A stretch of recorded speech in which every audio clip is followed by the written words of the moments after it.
Hey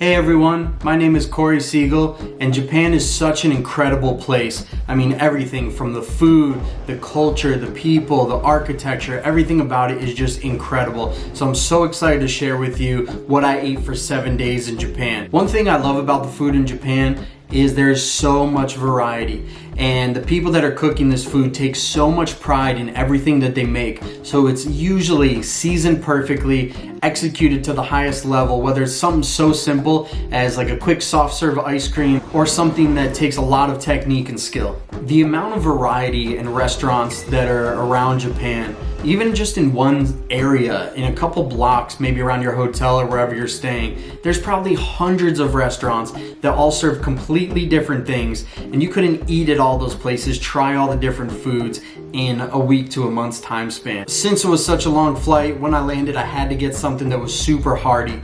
There's this place that's called Curry House. It has this amazing crispy chicken or pork cutlet. I got the crispy chicken cutlet with the curry sauce and the rice. Man, this is so hearty and so much flavor, I'm telling you. After that, tried to go to bed early so I could wake up and get a good start on the day. I stayed at the Hilton Tokyo in Shinjuku, and the breakfast was pretty cool. They had a good blend between Japanese foods and American items.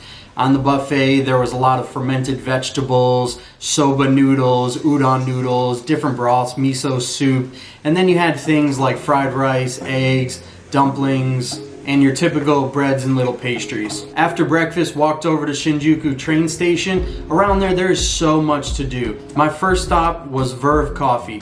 I had to go and get a coffee, had to wake myself up. Here I just got a little macchiato, a little pick-me-up, 2 shots of espresso, and 2 ounces of steamed milk. From there, right around the corner, there's this incredible store called Takashimaya. Takashimaya is a luxury department store that actually has 14 floors full of shops. And inside there, on the bottom level in the basement, there's an entire food hall. It is absolutely insane. We ended up stopping and just grabbing a couple of these gyoza dumplings and trying a few little bites. Inside Takashimaya, on the top 3 floors, there's a whole bunch of different restaurants. One that I love to go to is called Katsukura. We got this crispy tonkatsu pork, the miso soup, white rice, and to make your tonkatsu sauce, you actually have to grind your own sesame seeds, add in the tonkatsu sauce for flavor, and dip it in. Crazy delicious. Next meal was a stop at 7-Eleven just to grab a quick snack.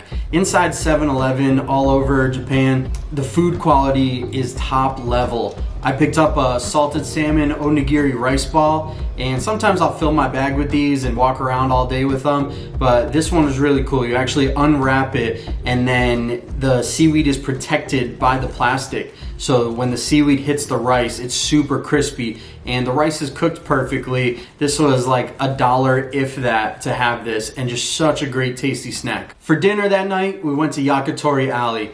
This place is so cool because it's this tight-knit area, and you walk down and there's all these different little stalls, and the whole place just smells like charcoal chicken. All the food is grilled over either a gas grill or a charcoal grill where they use the binchotan charcoal. They grill the meats, whichever you want, if you want chicken, beef. For us, we went with grilled chicken and some fried chicken as well. I like this place because you have tourists, but you also have locals that go and eat. So the people that were all around us only spoke Japanese, no English, but they wanted to communicate so bad. So it was really fun. We were throwing peace signs and taking pictures together. And that's something so special about food, that you can cheers and have a beer and enjoy food together, but you don't even need to speak the same language to enjoy that same experience. So the next morning, we took a train from Shinjuku over to Tokyo Station.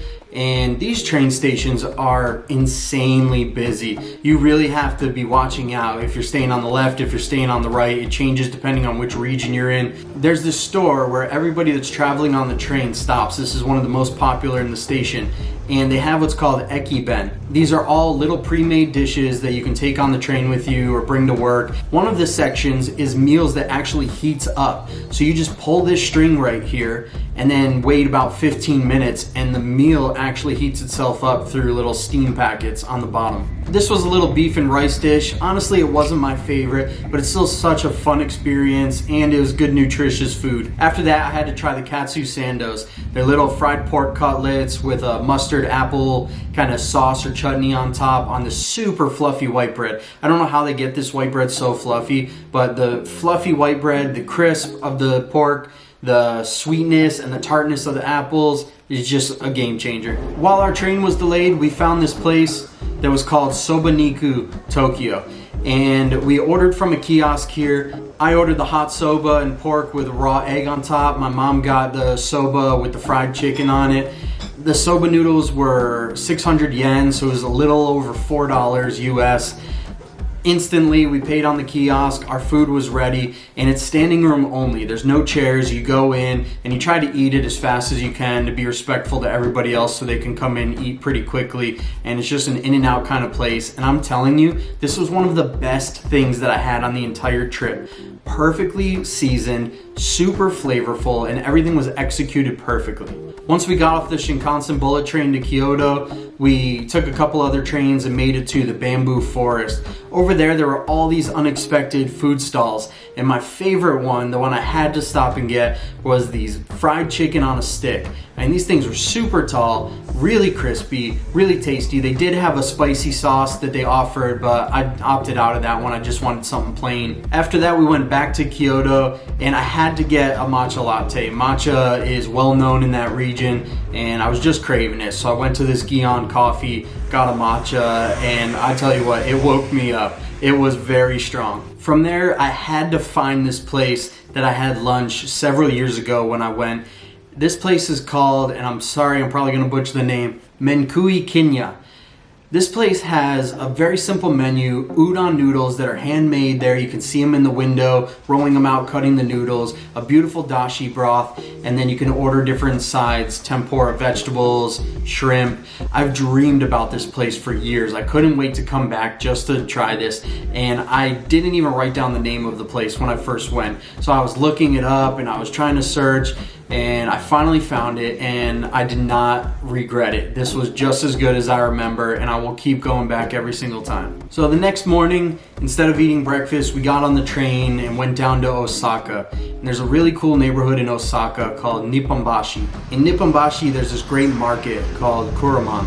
This market is predominantly seafood, but there's a lot of meat options as well. Tons of different oysters, gnarly giant grilled shrimp, lots of sushi, lots of fresh fruit. And I saw this line, everybody was getting little like sushi or donburi bowls, and I had to try one. I walked up and they had all these different cuts of tuna. And they had the toro, the chutoro, the otoro. Those are different levels of the fattiness of the fish. It was all served over rice, and everybody had these really cute little to-go bowls that they were all eating out of. And the one I picked just happened to come out on a gold plate, but nonetheless, it was super delicious. Really glad I stopped there. It was fresh, tasty, and filled me up for the rest of the day. Then we went over to an area called Dotabori. This area is like a food mecca in Osaka. You have these giant signs that move, huge sushi, huge gyoza, crabs that are kind of like walking up the wall, at least they look like they are. One of the things you have to try when you're there is takoyaki. They actually have songs about it. There's all these different stalls. There's a long line at everyone, but you have to try it. Takoyaki is a octopus dumpling, if you will. It's kind of like a batter that's poured into these really specific molds, and they turn them over constantly, and they add in the octopus. You can get a bunch of different toppings on top, sauces, mayo, some smoked tuna or like bonito flakes. I went with the original, and they were so good. Walking around the little shopping areas there, go figure, we ate again, right? We found this spot that had another ticket machine outside, so you have pictures of all the dishes, you insert the money, you press the picture of the dish, and actually a ticket comes out. So this one was a bit different because now you collected all of the tickets. So if you ordered the fried rice or the ramen noodles or the dumplings, now you got tickets for all of those things, just little guys, and then you brought them inside and the server sat you at a table and you handed those. The same server is also the chef in the back. It's one person that runs these restaurants. A lot of these restaurants are so small, it's 1 to 2 people that operate them, but the quality is unparalleled to anywhere else I've ever been, with 1 or 2 people running these places. On the walk back to the train station, we got these taiyaki. They're waffles that are shaped like a fish and actually kind of cooked over open fire, and they're filled with red bean paste or custard. We got the premium vanilla custard. I'm a sucker for a good custard, and this one did not disappoint. Back in Kyoto, actually right next door to our hotel, we found this really cool little yakitori restaurant. We tried to go there a couple years ago when I went, and we fell asleep right at like 5 o'clock and slept right through dinner all through the next morning because we were just so jet lagged and tired. So really happy that we got to try this place because they had grilled chicken, meats, chicken wing, and we made some other cool friends that were sitting at the bar, just like at the last yakitori place. You want to make friends in Japan, go find a beer, go find a yakitori place, and you're gonna have some conversation. After taking the train back and going through Tokyo Station again, had to stop at the soba place. It was so good that first time. This time we tried the curry soba noodles, and these were just mind-blowing. I mean, they were a mix between that curry chicken that I had when I just landed, that like deep, rich sauce, but also like mixed with this light broth and these perfectly cooked noodles and crispy chicken and pork. And man, just... Next stop, just a short ride from Tokyo Station, was Tokyo Skytree. Tokyo Skytree is this massive building that you can see from all over, and the entire place has so many different things. It has an aquarium, you can actually go all the way up to the top of the Sky Tower and see all across Japan. But inside, you guessed it, more food. So there was another place that we remember from being there a few years ago and had to go find again.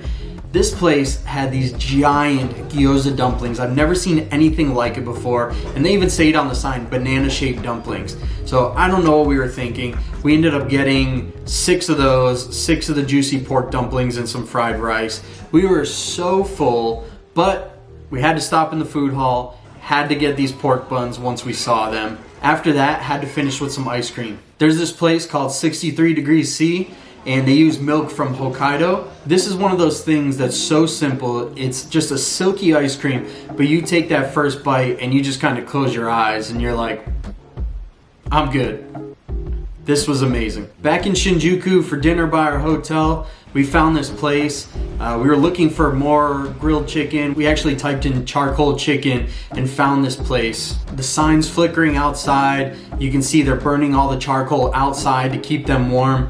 You walk in and you order off the little iPad looking thing. They have Wagyu beef in all different cuts, pork, all sorts of stuff. We got some of the Wagyu beef to try, and they actually take those hot coals from outside, bring them in front of you, so you get to cook your own meats on this beautiful charcoal grill, not just gas or like an electric burner, so you really get all that really nice flavor. So the next day, I'm not gonna lie, we were just really craving some American food. And we saw this 800 degree pizzas, and my mother and I looked at each other and we're like, we're going.